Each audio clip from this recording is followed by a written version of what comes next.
دوستان عزیز سریع کادوها رو اعلام کنم بریم برای شام. از طرف خاله آقا داماد یک دست پاک و لیوان ماشاءالله.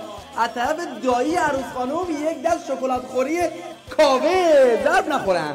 از طرف عمه جان یک قندون و یک دست لیوان لامینارک فرانسه.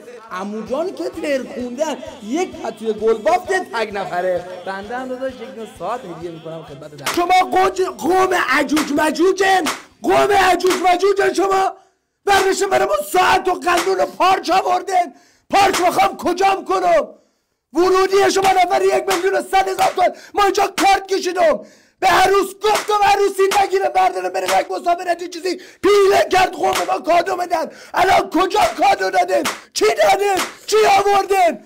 250 میلیون قرض کرده بودم رفتم عروسی گرفتم تو شکم شما بکنم. همال پسر تو شغل 12 تا موز خورده. 12 تا موز میدونی کیلو کنده. ما گاه خوردم تمام شدم. هرچی پسند دست کرده بودم رفت رو شد.